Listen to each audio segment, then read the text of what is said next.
tous et bienvenue sur la chaîne Shabbat chez Chaya, j'espère que vous allez bien, j'espère que vous avez passé une bonne semaine. Moi je suis ravie de vous retrouver aujourd'hui pour une vidéo où on va mettre plein de trucs dedans, un peu comme d'habitude. Donc je ne vous spoile pas le programme dès maintenant, vous le découvrirez au fur et à mesure de la vidéo.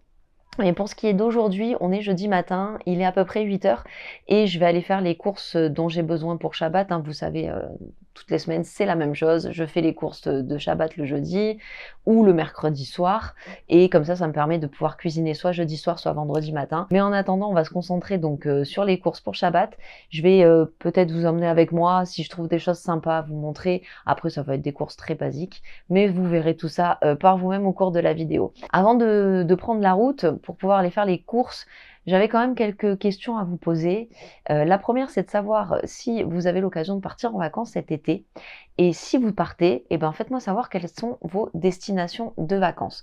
C'est toujours intéressant de savoir, surtout par les temps qui courent, malheureusement, j'ai envie de dire, avec toute la folie qu'on peut avoir dans ce monde en ce moment.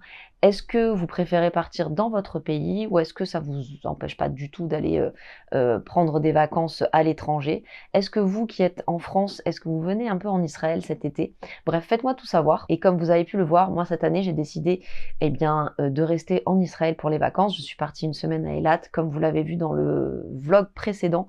Et si vous ne l'avez pas vu, je vous le mets dans la description de la vidéo, donc n'hésitez pas à aller voir.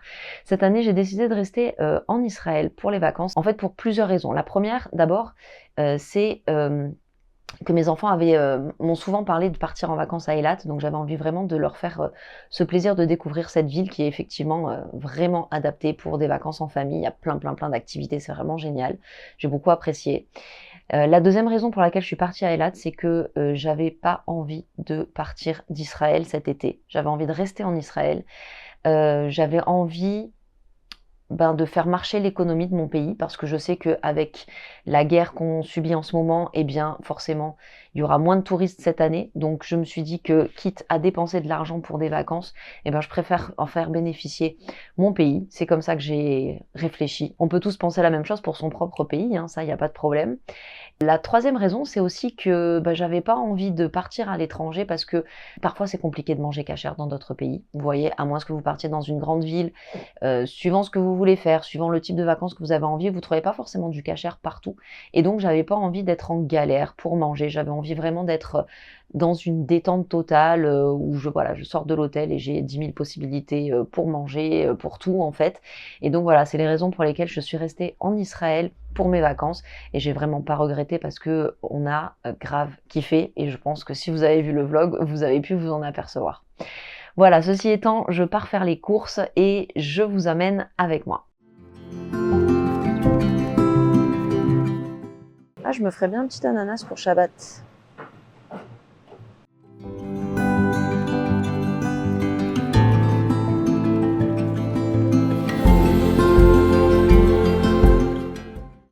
Alors les amis, quand vous faites vos courses au chou-fleur-sal, je sais pas si vous connaissez ces petits trucs là, les petites bruschettas comme ça. Ça c'est goût un peu pizza, d'accord? Ils disent tomate origan, ça fait un goût un peu pizza. Ok, et il y a celles-ci également, donc celles-ci elles sont à l'ail, à l'oignon pardon, n'importe quoi, à l'oignon. Et il y en a normalement une autre sorte, mais là je les vois pas, mais bon bref, c'est pas très grave. En tout cas ces bruschettas là de la marque chou-fleur-sal, c'est une tuerie. Bon, je suis au Super Farm toujours pour me chercher du shampoing parce que je sais pas si vous vous souvenez, mais je vous avais montré cette gamme que j'ai achetée, que j'ai testée. J'en ai utilisé 2 pots comme ça, vous voyez, 2 bouteilles. Et en fait, malgré tout, déjà je l'ai pas trouvé terrible, mais en plus, malgré tout, j'ai toujours des démangeaisons. Donc voilà, il a pas réglé mon problème. Donc je suis à la recherche d'un shampoing qui soit efficace. Il me faut un shampoing bio. Et il me faut quelque chose qui puisse me permettre de plus avoir ces démangeaisons, c'est vraiment désagréable. Et je sais pas du tout vers quoi me tourner. Voilà. Il y avait ça qui me tentait bien. Voilà, parce que c'est pour le cuir chevelu, donc je me dis, c'est spécial cuir chevelu, donc je me dis que ça peut être pas mal. Si vous avez quelque chose à me conseiller, franchement, je suis preneuse. Et puis le problème aussi en Israël, c'est que, vous voyez toutes ces marques-là, elles semblent être bio, mais j'en suis absolument pas sûre. C'est pas comme en France où vous savez il y a l'écossaire qui est indiqué, bref il y a des choses. Là, il n'y a pas marqué et c'est juste que c'est un rayon spécial où ça semble être naturel, mais ça ne veut pas forcément dire que c'est bio, organique. Donc je sais pas. Vous voyez. Par contre, celui que je vous ai montré là, le Avalon, ça oui, c'est une marque bio, ça c'est sûr, comme la marque Jason à côté également. Donc c'est pour ça que je suis un petit peu perplexe, je sais pas trop ce que je vais prendre. Bon, bah écoutez, je vais prendre ce combo-là, le shampoing spécial traitement du cuir chevelu et un conditionneur, enfin, comment on dit ça déjà? Un après-shampoing pour cheveux fins. Donc voilà, c'est deux choses qui me correspondent. On verra, j'espère que vraiment ça me fera du bien. Bon les amis, je m'apprête à faire donc le repas de Shabbat. Je vais m'y prendre à l'avance parce qu'il y a 2-3 trucs que j'ai envie de faire dès maintenant. Donc je vais vous donner déjà le menu que j'ai prévu, on va dire, d'accord? Il faut imaginer ça comme un gros repas froid, un peu style pique-nique, apéro. Vous voyez, c'est un petit peu sur cette idée-là. Donc, ce que je vais faire, c'est que je vais préparer des œufs mimosa. C'est pour ça que j'ai sorti les œufs, je vais les mettre à cuire.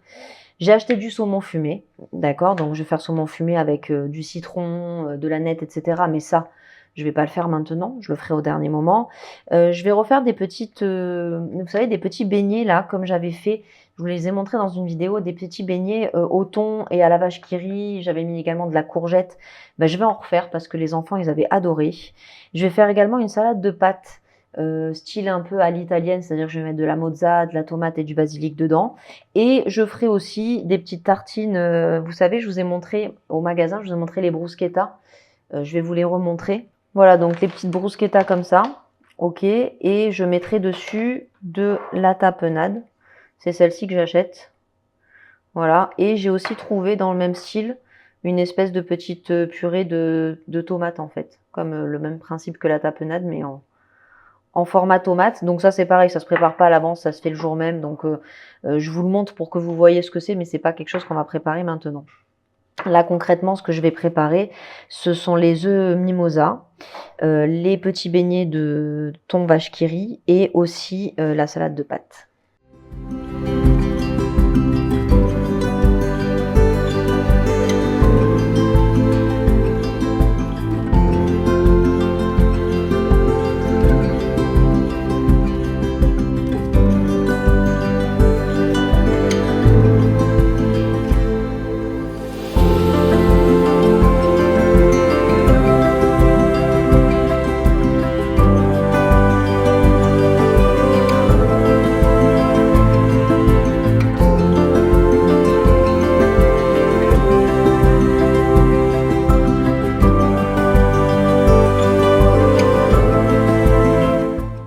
Voilà, j'ai tout préparé pour la salade de pâtes. Il n'y aura plus qu'à ajouter les pâtes quand elles seront cuites.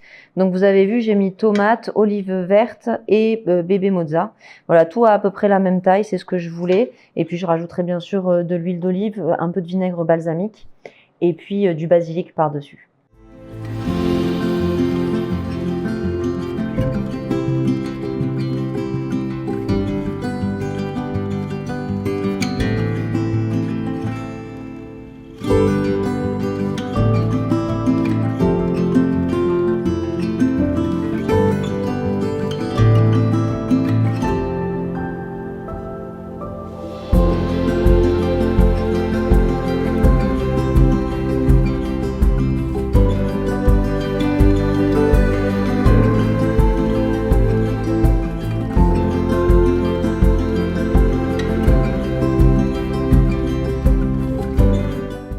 Voilà, tous les œufs sont écalés. L'étape suivante, c'est de les ouvrir et de récupérer le jaune. Et en fait, on se rend pas compte, mais faire des œufs mimosa, c'est hyper long en fait. Ça prend vraiment beaucoup de temps. Je pense, je fais n'importe quoi en plus, je pense un petit peu comme vous savez, toutes les préparations comme ça qui se mangent en individuel, c'est toujours plus long.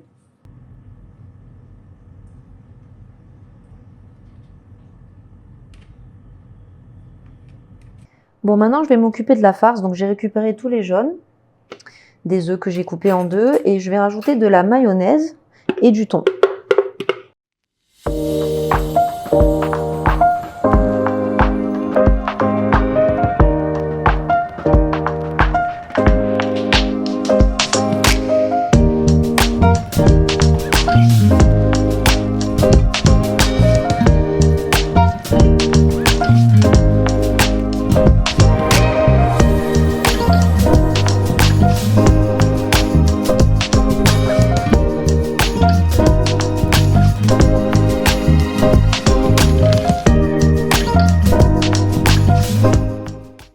l'intérieur, voilà, la farce est prête. Ça donne ça. Et là, comme vous voyez, j'ai tous mes œufs qui ont été coupés en deux et maintenant, il faut les remplir avec la farce. Franchement, c'est hyper long des œufs mimosa pour comment dire, pour un truc qui va être mangé en 2 secondes et demie, quoi. Mais bon, on n'en fait pas tous les jours.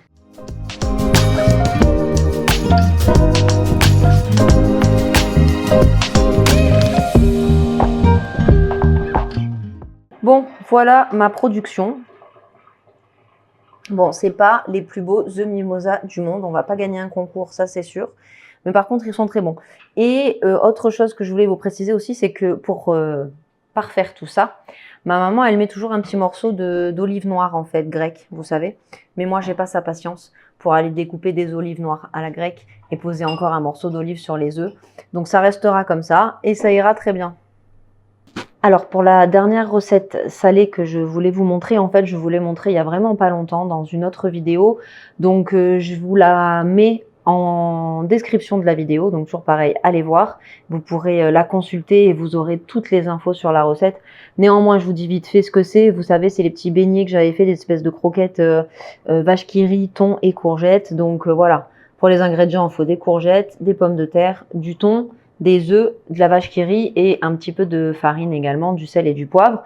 Et je vais vous laisser, en fait, je vais vous poser quelque part là-bas dans un coin de la cuisine et comme ça vous allez voir rapidement comment ça se fait, mais sincèrement vous avez tous les détails dans la vidéo qui sera en description, donc n'hésitez pas à aller voir.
En fait, vous voyez, vous avez tout type de glace en individuel. Donc c'est génial, au moins vous pouvez prendre les parfums que chacun aime dans la famille sans acheter une grosse boîte. Je trouve ça très très bien. Ah là, on est dans mon domaine, là, dans tout ce qui est cornet. Vous avez les magnums comme ça en France? Les magnums cornets?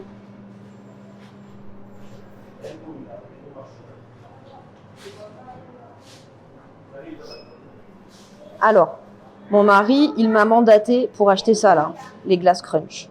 Donc on va lui en prendre.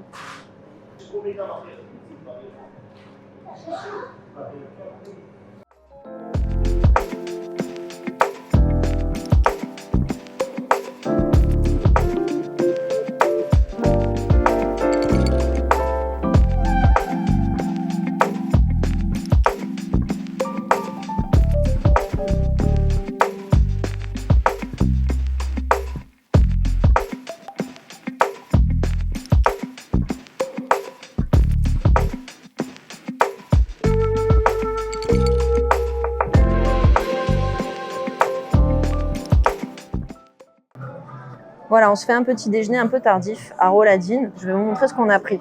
Bon, moi, j'ai pris bien sûr un café comme d'habitude et j'ai pris un Croladine. C'est un petit croissant en fait avec de la crème pâtissière à l'intérieur. C'est super bon. Alors, ma fille Dina, elle a pris un gâteau à l'Oreo en fait, qui a l'air excellent. Et mon fils, petite dédicace à mon fils. Voilà, il a un petit café, c'est un déca, je vous rassure. Il est assez excité comme ça, il n'a pas besoin d'un vrai café, lui. Et un croissant au saumon. Voilà. De quoi se régaler. Très, très bon. Bon, voilà, on vient de rentrer. Je vais ranger un petit peu toutes les courses. Je vais ranger tous les fruits et les légumes. Comme ça, je vais vous montrer un petit peu aussi ce que j'ai acheté, je pense. Et je voulais montrer vite fait dans le magasin. Mais regardez, j'ai acheté cette petite brioche, en fait, chez Roladine. Ça sera pour demain matin, ça sera le petit-déj. Elle a l'air juste excellente. C'est une brioche à la ricotta. Franchement, ça m'a trop donné envie. À la base, j'avais prévu de faire des petites madeleines espagnoles pour Shabbat, pour le petit-déj. Mais franchement, quand j'ai vu ça, j'ai fait la flemmarde et je me suis dit, mais ça c'est très bien et ça a l'air super bon. Donc voilà, je voulais déjà vous montrer ça. Et puis après, chez le primeur, j'ai pris vraiment des trucs un peu basiques, j'ai rien pris de fou. La seule chose que j'ai pris, qui sort un peu de l'ordinaire, c'est que j'ai trouvé des figues et elles avaient l'air bonnes, donc j'en ai pris quelques-unes pour goûter. Mais de toute façon, je vais tout nettoyer et tout ranger maintenant. Et ensuite, comme ça, on ira à la plage. Enfin, la détente qu'on attend tous à la fin de la semaine, là, on a hâte. Alors, voilà ce que j'ai pris chez le primeur. Donc, j'ai pris des brugnons. J'ai pris également quelques pêches. Donc, en fait, là, actuellement, elles sont pas encore mangeables. Elles sont très dures, d'accord. Mais en fait, en Israël, c'est tout le temps comme ça, les fruits. Ils les vendent, voilà, ils sont encore très durs. Mais par contre, ils sont de très bonne qualité. Ce qui fait que, en fait, ce qui va se passer, c'est que je vais les laisser dehors. Je vais pas les mettre au frigo. Et d'ici demain ou après-demain, ils seront mûrs et ils seront excellents. Donc, ce que je fais généralement, par exemple, pour les brugnons, comme j'en ai pris beaucoup, je vais en laisser 4 dehors qui vont mûrir. Les autres, je vais les mettre au frigo. Et une fois qu'on aura mangé cela, eh ben, j'en remettrai d'autres dehors pour qu'ils puissent mûrir. Voilà, ça, c'est ma technique, on va dire. Ensuite, j'ai pris également 2 poivrons rouges. Donc, j'ai pris quelques figues, comme je vous disais. Me demandez pas les prix, j'en ai aucune idée. Je vous avoue que j'ai pas regardé. Il n'y avait pas indiqué et j'ai pas demandé. Donc, voilà, j'en ai pris quelques-unes juste pour qu'on goûte. Elles ont l'air bonnes. Franchement, elles ont l'air vraiment bonnes. Donc, voilà. Et ensuite, bon, des tomates cerises, ça, j'en ai toujours à la maison. Et les siennes, elles sont vraiment très bonnes. Et j'ai pris aussi quelques oranges, parce que j'aime bien me faire des jus d'orange de temps en temps. Donc voilà, maintenant, je vais nettoyer tout ça.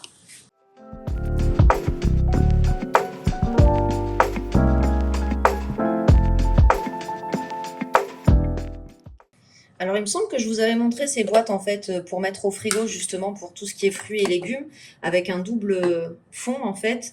Comme ça, quand vous les avez lavés, et s'il y a un petit peu d'eau, ou même si ça fait un jus, eh ben, vos fruits ou vos légumes ne sont pas à l'intérieur, enfin, à l'intérieur du liquide, quoi. Et vous voyez, vous avez même un petit couvercle. Il me semble que je vous les ai déjà montrés. Je les ai achetés chez... comment il s'appelle ce magasin? C'est chez Boom. Voilà, et elles sont vraiment bien. Donc là, je vais m'en servir pour pouvoir tout ranger. Et ce que j'aime bien justement, c'est avoir tout à disposition. C'est-à-dire que des fois, j'ai un petit creux et si les tomates cerises ou les fruits sont déjà nettoyés, ben je sais que je vais pouvoir aller en prendre dans le frigo et les manger de suite. Des fois, c'est la flemme qui me gagne et si c'est pas prêt en fait à être utilisé, ben je vais pas le manger, c'est dommage.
quelques-unes d'entre vous qui m'ont posé des questions concernant mes maillots de bain. Donc effectivement, je mets pas des maillots de bain traditionnels, genre le haut et le bas.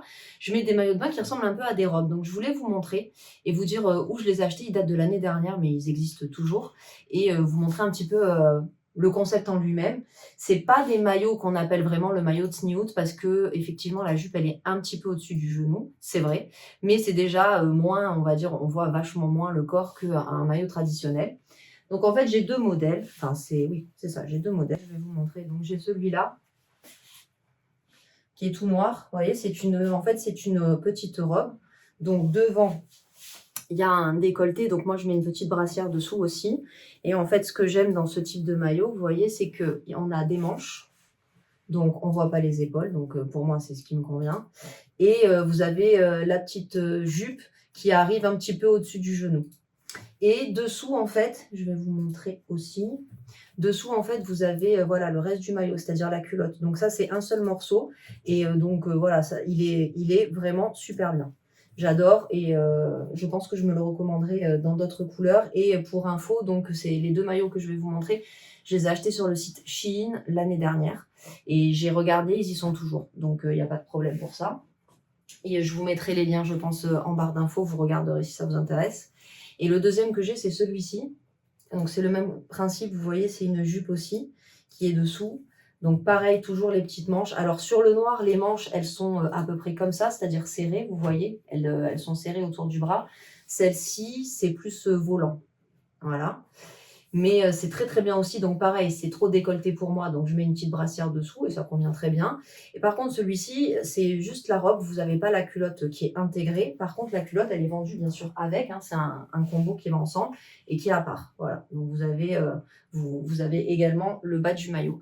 Donc voilà, je trouve que c'est hyper pratique. En tout cas, moi, perso, comme j'essaye d'avancer dans la sniout, en fait, j'essaie de trouver des alternatives parce qu'il y a certaines choses que j'arrive pas à faire complètement dans la sniout.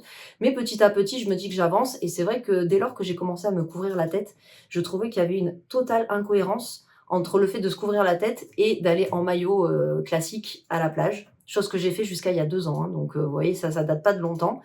Mais voilà, j'ai essayé de trouver une alternative parce que le maillot de sniout, comme on le voit sur certains comptes Instagram ou enfin voilà, il y a plein de filles qui proposent des maillots de sniout. Ben c'est pas trop mon style, je me vois pas aller à la plage avec ça. Donc j'ai trouvé cette alternative pour l'instant. Et puis bon bah après l'évolution, on verra plus tard. C'est chaque chose en son temps, petit à petit. Et franchement, un pas après l'autre. Parce que je sais pas trop vous si voilà pour les personnes qui sont concernées en tout cas, si vous essayez d'avancer dans la sniout, si vous avez l'occasion ou autre. Mais c'est vraiment très dur quand on n'est pas né dedans. Mais c'est aussi une très grande satisfaction quand on arrive ou quand on ressent qu'on a besoin de le faire et qu'on le fait. Donc c'est tout bénef, ça c'est sûr. Mais je pense que c'est bien aussi d'y aller un pas après l'autre pour que ce qu'on fait en plus, qu'on ne faisait pas avant, eh bien ça soit vraiment bien acquis et qu'on puisse ensuite passer à l'étape supérieure, la marche au-dessus. Voilà, je voulais juste vous parler de ça parce que vous m'aviez posé quelques questions. Au moins comme ça, vous savez.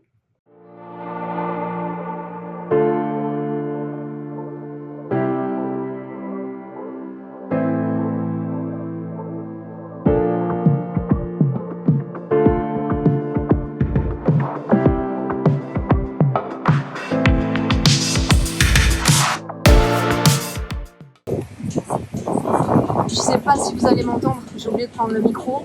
Je voulais vous montrer la nouveauté à Hadera, c'est que maintenant vous avez des transats et des chaises et vous avez un petit snack. Donc c'est vraiment top ici.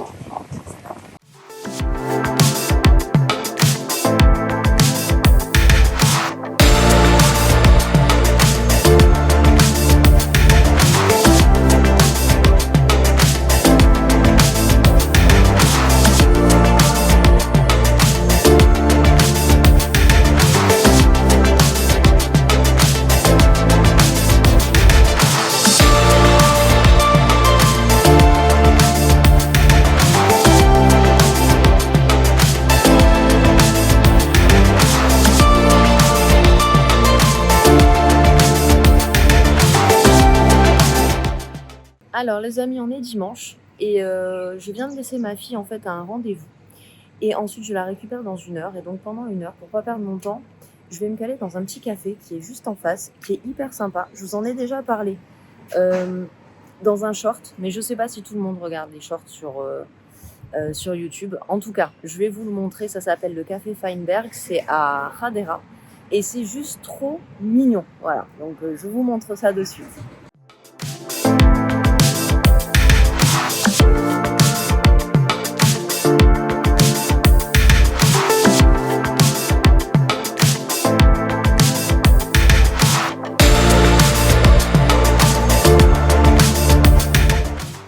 Les amis, voilà, cette vidéo est terminée. J'espère qu'elle vous a plu. En tout cas, comme d'habitude, j'ai pris beaucoup de plaisir à vous amener avec moi un petit peu partout. On se retrouve la semaine prochaine pour une nouvelle vidéo. Je vous dis à très très bientôt et surtout, n'oubliez pas de liker la vidéo, commentez, mettez-moi toujours un petit message, ça me fait toujours autant plaisir et surtout, abonnez-vous. Je vous embrasse.